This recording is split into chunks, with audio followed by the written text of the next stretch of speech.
Okay, so let's get into this. The new year. It's so much more than just a date on the calendar, isn't it? Oh, absolutely. It's this huge collective cultural moment. Right, like an annual reset button. We've got this fascinating stack of sources here from, ESL guides on celebration vocabulary to advice from veteran teachers. And what we noticed is that this one single moment in time creates this perfect environment for learning, especially for English. How so? Well, everyone is already thinking about the future, about self-improvement. So the language around that future, tenses, idioms for change, it suddenly becomes incredibly relevant. I see. So our mission for this deep dive is to give you that whole toolkit, the words for the party, sure, but Right. also the strategies to make your learning resolutions actually stick. Exactly. Because what we found is that you're not just learning words. You're learning the whole social script for ambition and change, and that's vital. Let's start with the basics then. The calendar itself, there's often a bit of confusion there. Between the night before and the day of. Right. So the sources are clear. First, we have New Year's Eve, December 31st. And that word eve is key, isn't it? The guides point out it comes from evening. It's the night before the main event. Precisely. That's when the action happens, the celebration. Then, January 1st is New Year's Day. Which is a public holiday in most English-speaking places. It is. And people celebrate right from the stroke of midnight, welcoming the day from its very first second.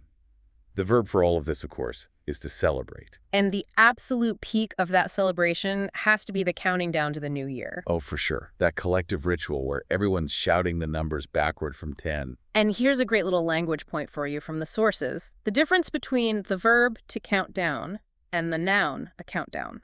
It's a subtle thing, but it's one of those details that makes you sound more fluent. We're gonna count down versus let's watch the countdown. And culturally, the biggest countdown of all, at least in the US, is the New Year's ball drop. Right, in Times Square. Millions watch it on TV. It's this giant crystal ball that comes down a pole for the last minute of the year. People will literally just say, I'm staying in to watch the ball drop. It symbolizes the whole year ending. And once that ball hits the bottom, at 0, we get to the midnight rituals. First up, kissing at midnight. It's supposed to bring good luck for the year ahead. In your love life, specifically. If you kiss a loved one, it's meant to ensure another year of romance.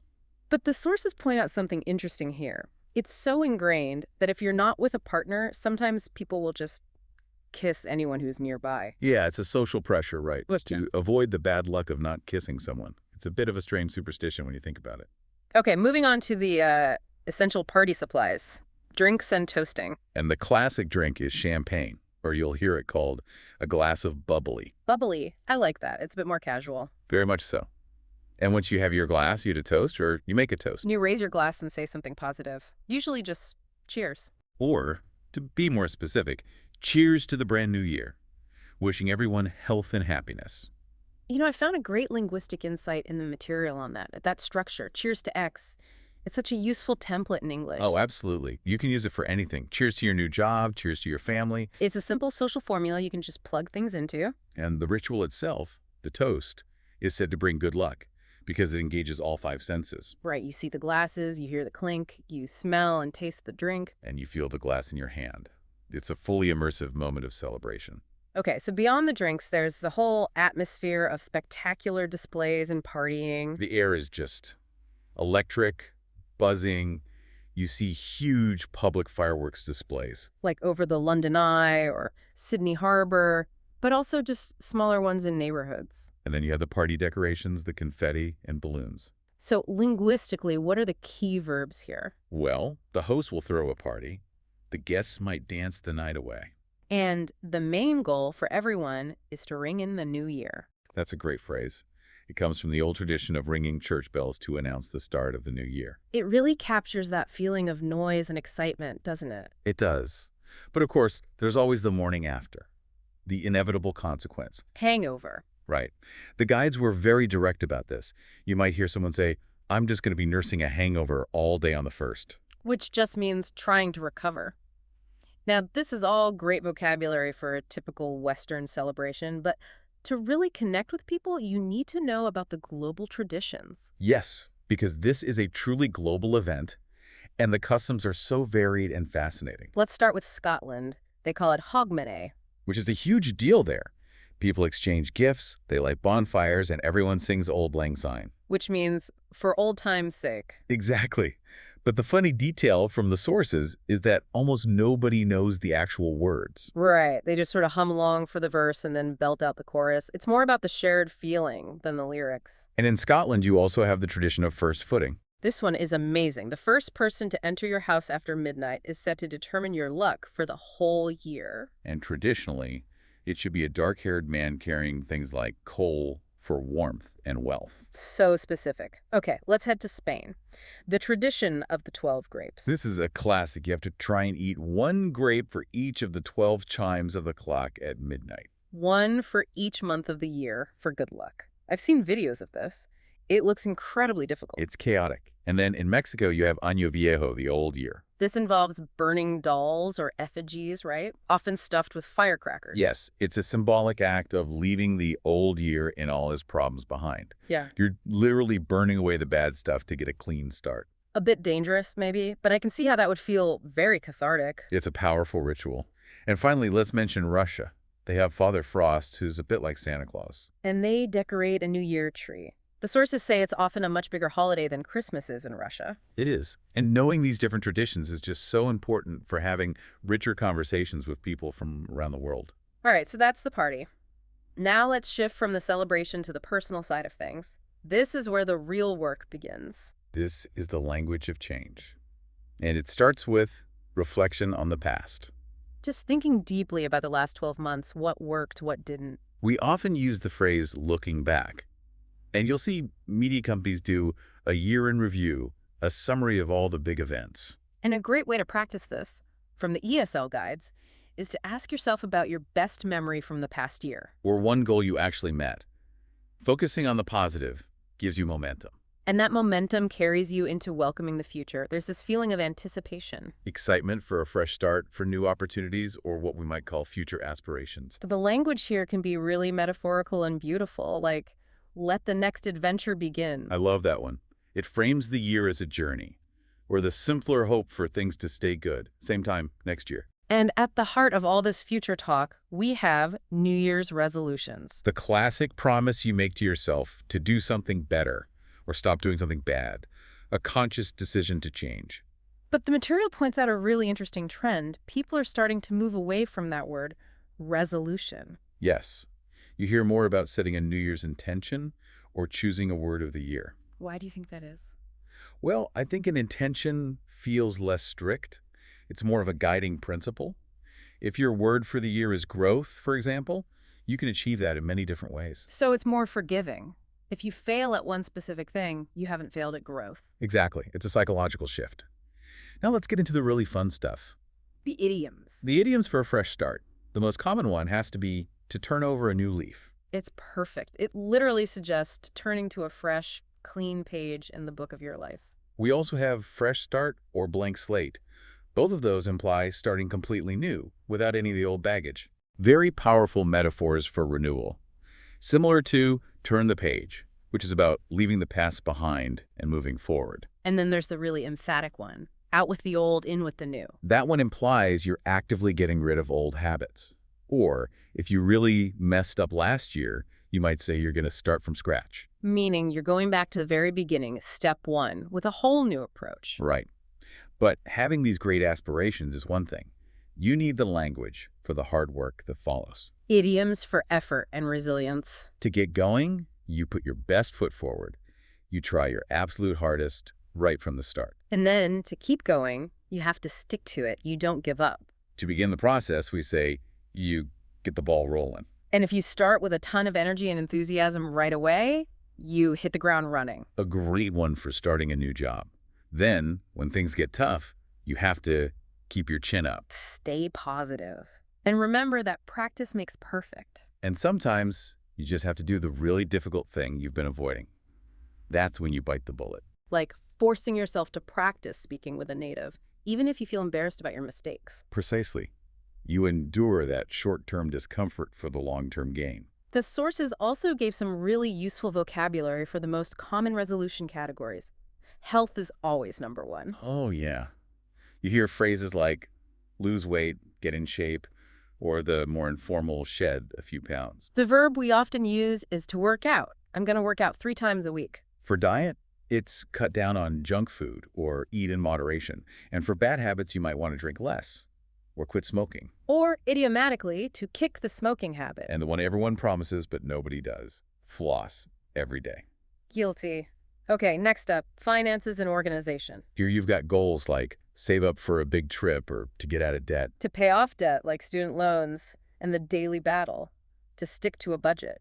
And for organization, people want to manage my time better and stop procrastinating. Or putting things off. They also want to be more punctual, which just means be on time. Finally, there are the social goals. Right. Spend more time with family, reconnect with old friends. Or improve personal relationships, like resolving to improve my marriage. Looking at all this language, the big takeaway is how you move from describing things in the present tense to expressing all these complex future plans and intentions. It's a really dynamic part of the language, and you need all of it to talk about the real struggles and hopes of trying to change. Which brings us to the really tough part.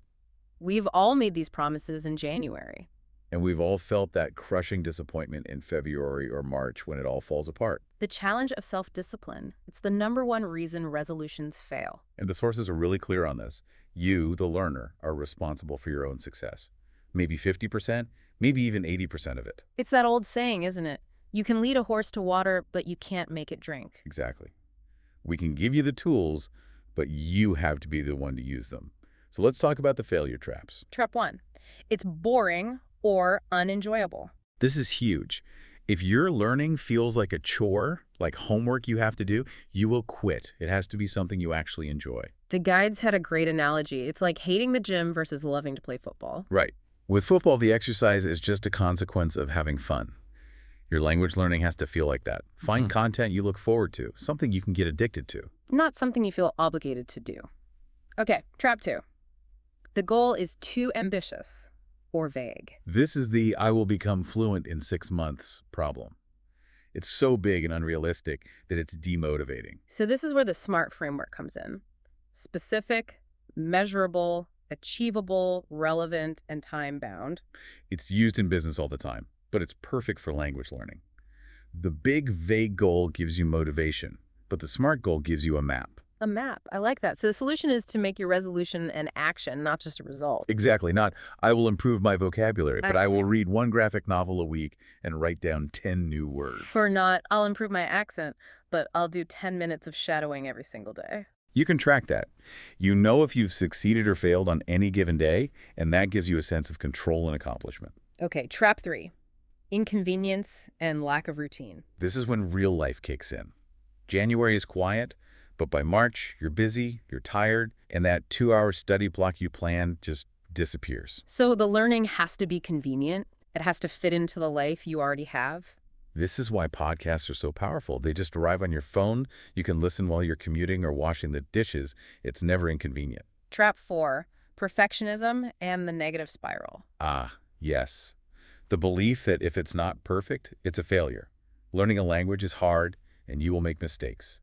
Your English will always be a work in progress. And if you beat yourself up over every little error, you'll just get discouraged and stop trying. You have to take the pressure off. The goal is communication, not perfection. Errors are just part of the process. They're data, not a judgment on you. And finally, the biggest one of all, trap 5. Lack of discipline versus motivation. Motivation is that excited feeling you have on January 1st. It's great, but it's temporary. It does not last. It's gone by that first gray, rainy Tuesday in February. That's when discipline has to take over. And the key insight here is that discipline over motivation doesn't mean forcing yourself to do something miserable. So what does it mean? It means showing up and doing the minimum, even when you don't feel like it. It's about building a system that makes it easy to act. Like that Arnold Schwarzenegger example. Some days you don't want to go to the gym, but you just go and lift one weight. Just one. Because doing that one small thing is infinitely better than doing nothing. It keeps the momentum going. Which brings us to the core strategy that helps you avoid all these traps. Learning English through consistent listening. This is the strategic advantage. Podcasts are this incredible, frictionless delivery system for authentic spoken English. And just to give this some context, the methods we're talking about are backed by, my nearly 25 years of teaching experience. With advanced qualifications like CELTA and DELTA, teaching everyone from doctors to government ministers. Right, so these aren't just theories. This is what we've seen work time and time again with thousands of students. So let's break down why. We've synthesized the 13 core benefits of regular listening practice. Let's go through them one by one. Good idea. Number one, the most obvious, improved listening comprehension. This is about training your ear to understand natural speech, with all its different accents, its speed, and especially connected speech. Connected speech, that's where native speakers seem to run all their words together, right? Exactly. And listening practice makes those invisible words visible. You start to hear the patterns. You also learn to get the meaning from context, even if you don't know every single word. Okay, benefit number two, exposure to real-life language. Textbooks are often too formal or just plain outdated. Listening exposes you to the real, living language, the idioms, the phrasal verbs, the slang people are actually using today. Number three, vocabulary acquisition. Listening is fantastic for this. You hear words you already know, which reinforces them in your memory, and you learn new words in context, which is the best way to remember them. And you learn about collocations. Yes, those words that just naturally go together. We say heavy rain, not strong rain.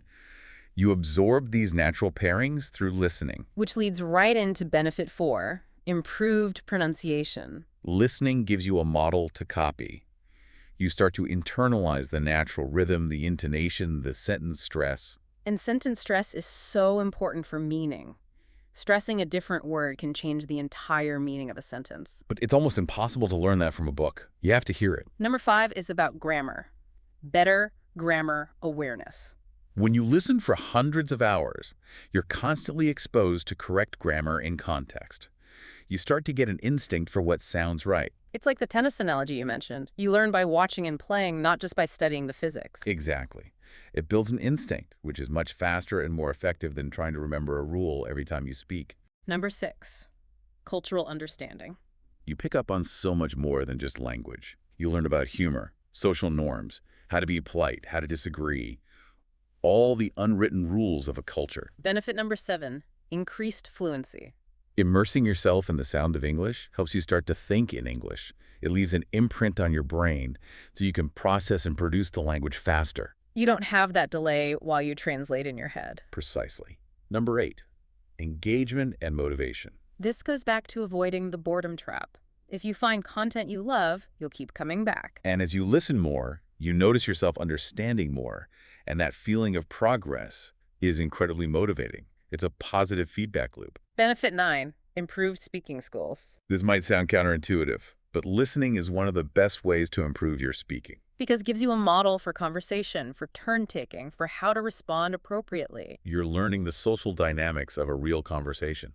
Number 10, enhanced listening strategies. What do you mean by that? It trains you to cope with incomplete understanding.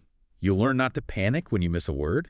You learn to keep going, to listen for the main idea, and to fill in the gaps from context. Be like a shark. Keep moving forward. That's the one. Number 11 is simple.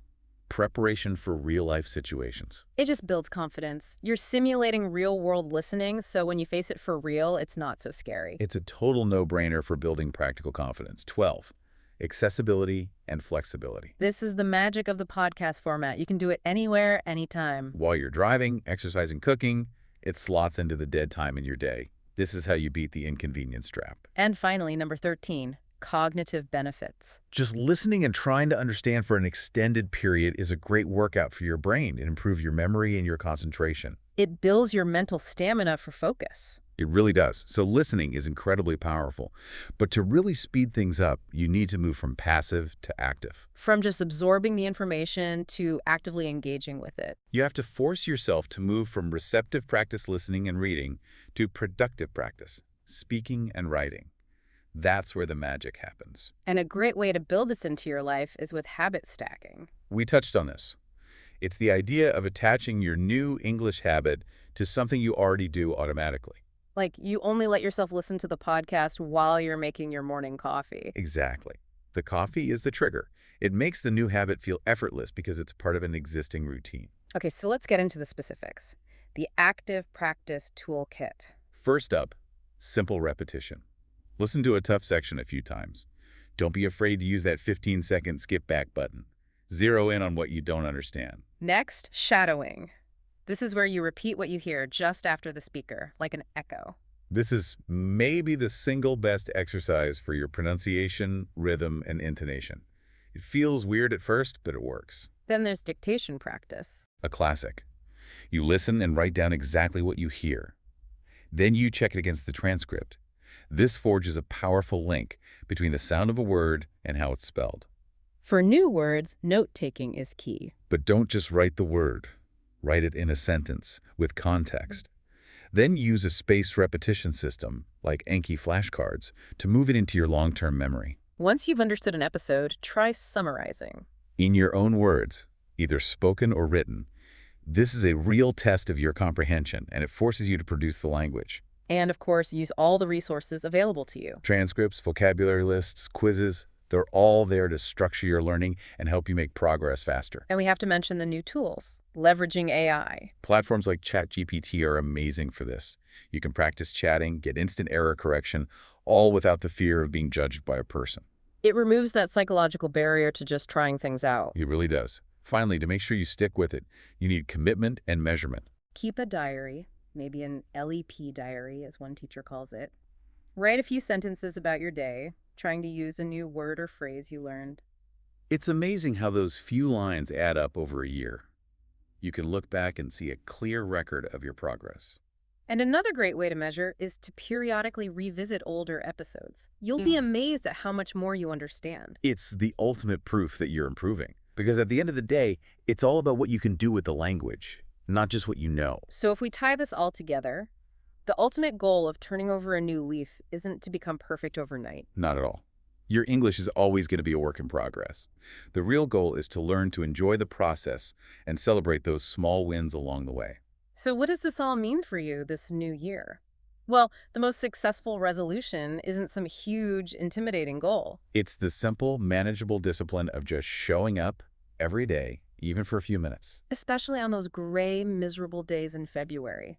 Because in the long run, consistency beats intensity. You're so lucky to be living on this planet with a breathable atmosphere, with water, and an internet connection. Put that internet connection to work for your brain. That small daily action, that's the real adventure.